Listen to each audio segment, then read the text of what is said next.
While there is still no word on a cure for the virus, government officials report the virus is not airborne, but can be transferred through contact with blood and other bodily fluids.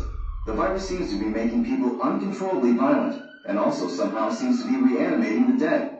When asked, a White House spokesman declined to comment on whether or not this was a terrorist attack. Due to the violent nature of the ones infected, the virus is spreading rapidly. Government officials are reporting that there is no known cure for the virus, and is urging citizens to stay in their homes and avoid contact. Citizens are also urged to lock and barricade all doors, windows, and any other point of entry. Riots nationwide are prompting local governments to declare martial law.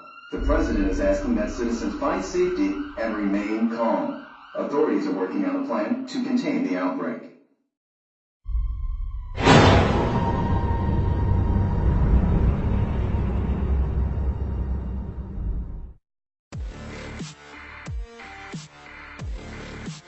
Hey guys, so starting off I'm going to throw my liquid latex on the floor. Didn't mean to do that, was shaking it up and it fell. So starting off I'm just going to use a cosmetic wedge and put a layer of liquid latex down. Now you could sketch out how you want the wound to be, or you could just freehand it like I did.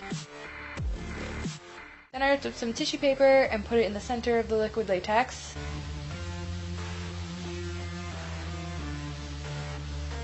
And then went over with another layer of liquid latex, and then kind of went around the edges just to blend it out and make sure there was no edges to the wound, if that makes sense.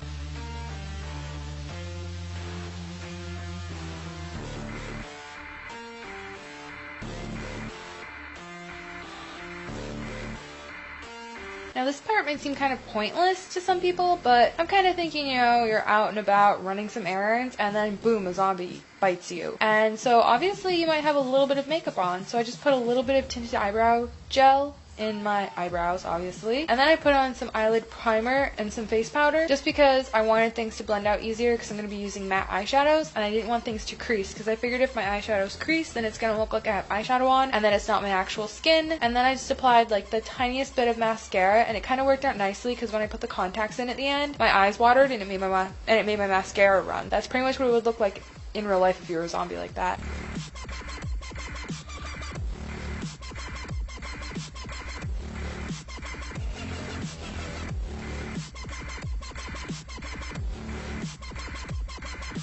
Then I took some bright red eyeshadow and some burgundy eyeshadow, and I used those two colors and put them all over my eyes.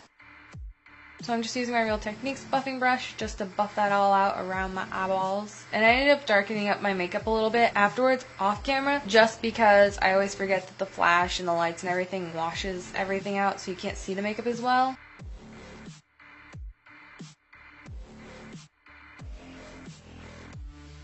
And then using mostly just the bright red eyeshadow and going underneath my eyelids and then on top of my eyelids just to make them look even more sore and red.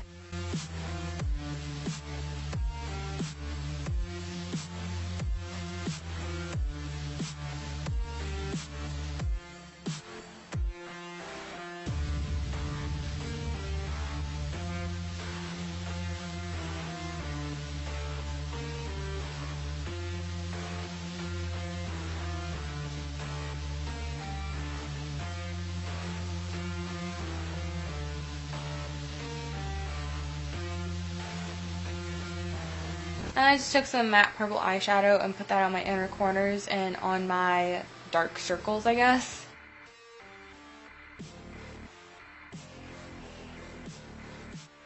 Then I just took like the tiniest bit of black eyeshadow to put into the sockets of my eyes. I have to put the black shadow just a little bit above the sockets in my eyes just because my eyelids are like the slightest bit hooded, so if I didn't do it that way then you wouldn't be able to see it at all. I would just touch it on the eyeshadow once before I applied it to my lids.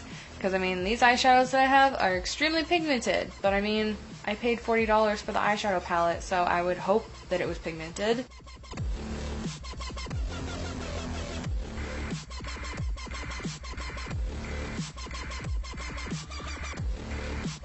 And then going over and just buffing everything out to make sure there's no harsh lines. And I just slightly contoured my nose with some black eyeshadow just because I'm not the best at contouring my nose. But I kind of wanted to give that effect that it was like a little bit slimmer and I was a little bit skinnier and everything. And then using the same black eyeshadow to hollow out my cheekbones and temple and kind of make my jawline look a little bit thinner. And be careful when you do it on your jawline, just because it's black eyeshadow. If you go a little too heavy with it, it could start to look like you have a bit of a 5 o'clock shadow, and we don't want that. I mean, unless you want to look like you have a beard, then go right ahead and do that, but I wasn't going for the beard look.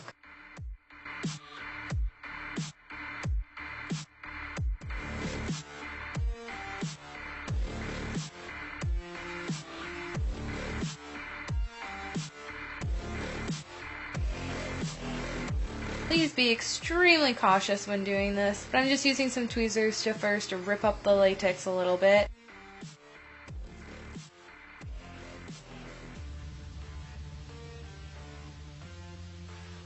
And then going in with some scissors to cut that a little bit more. It's very, very easy to cut yourself, so please, please, please, be extremely careful on this step. I have done this many a times, and luckily have not cut myself, and I can hear my grandmother screaming at her computer screen, and don't worry, I was very careful. And I did speed up this clip, so I was not moving that quickly, I was actually moving pretty slow, and being very careful. So just keep ripping at it, and pulling at it to the point where it looks like someone came over and took a chunk out of your shoulder, basically. Next I took the same black eyeshadow, and used that just to kind of contour my neck, and my collarbone, and my chest a little bit, and even just to kind of dirty it up a little bit, because my chest looked really super clean compared to my messy zombie looking face. You guys want to know something really weird about me? On this side of my chest, right there, that's an extra bone in my chest, I think. And so that made it difficult to contour my chest on the other side, just because the extra bone's there and on the other side it's not. It freaks people out when I show them, and it's really funny. That's why it's a little uneven, my contour on my chest, really. Just thought I'd tell you guys that.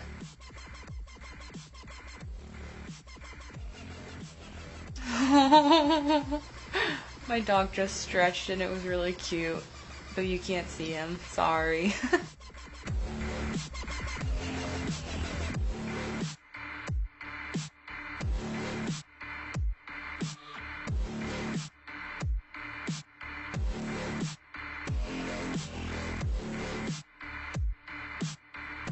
Then taking an eyeshadow brush that you don't care about and some red cream face paint, I'm just going in that wound on my shoulder and just filling it in to create a darker base. Also, I made a wound on my forehead, but just kind of ignore that because I ended up not liking it and taking it off, so that's why I didn't show you guys it anyway. I have one on the side of my face too, but it gets covered up in blood, so you can't really tell that it's there. Oops. Can you tell it's been a while since I dressed up like a zombie?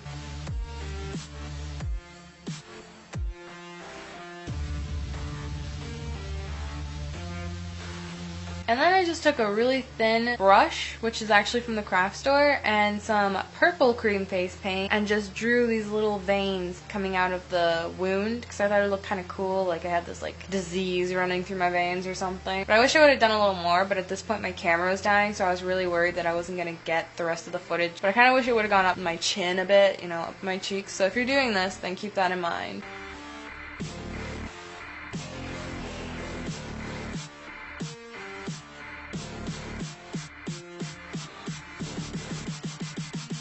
And next I just filled that in with some scab blood, and this is my first time using scab blood, and I really liked it because it added a nice thick bloody base.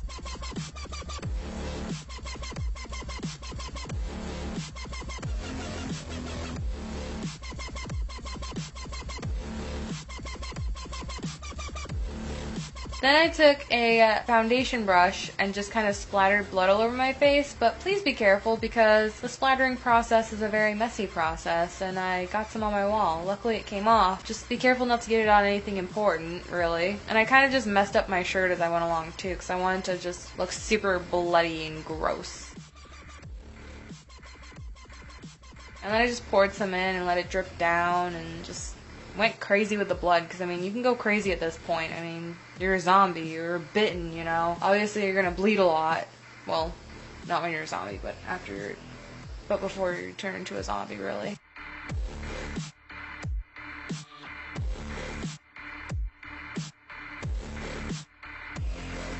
Next, since I didn't have any mouth-safe blood, and I wanted to look like, I've been eating people and everything, I just took some red and some black lipstick and just smudged it all around my mouth, just so I could put the blood around the border of my mouth and not actually around my lips and everything, so then I wouldn't risk getting it in my mouth.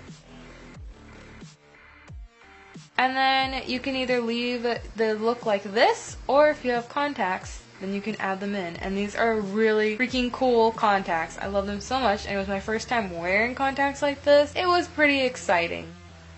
Anyways guys, I really hope you enjoyed this tutorial. And don't forget to give this video a like and subscribe for future videos. And I will see you guys very, very soon. I love you. Bye!